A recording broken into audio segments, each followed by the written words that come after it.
سافيو عن المشاركه تماما في اللقاء. في دلوقتي يعني رايين، يعني بيدرسوا ان هم يخيروه انه يا باشا تعمل لك تسويه ماليه ترحل بعدها كلاعب حر، او يعني نفسخ لك عقدك بالتراضي، يعني محاوله بيعه بقى او اعارته، لانه خلاص واضح انه كولر ما بقاش يثق في سافيو خلال الفتره الاخيره.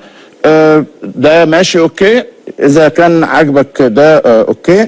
محمد الشناوي حارس مرمى منتخبنا الوطني وحارس مرمى النادي الاهلي لن يشارك في مباراه الاهلي والمحله، بل لن يكون متواجد في القائمه. هنا بدا مارسيل كولر شويه يدخل موضوع الروتيشن في حراسه المرمى.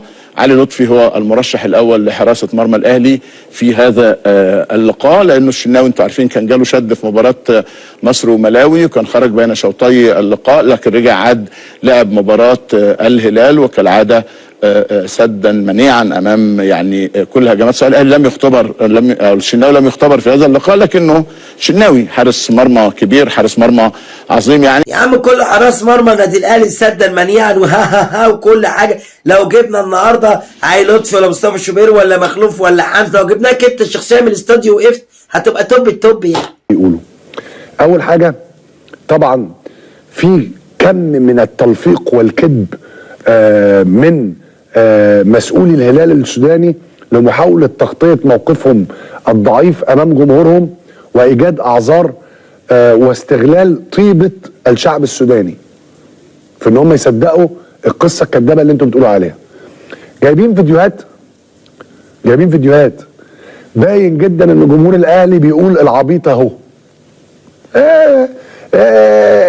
يعني تشجيع دارج معروف بتاع مدارس وعيال صغيره في المدارس، لما عيل صغير في ابتدائي يعمل حاجه لك العبيط اهو، حاجه انتوا عارفينها. وبصوا بقى واخدين الموضوع ومترجمينه ان هم ان جمهور الاهلي بيقولوا العبيد اهم، العبيد اهم. عيب عليكم ان انتوا عشان اتغلبتوا ماتش كوره وطلعتوا بره بطوله ان انتوا تلفقوا للجمهور تهمه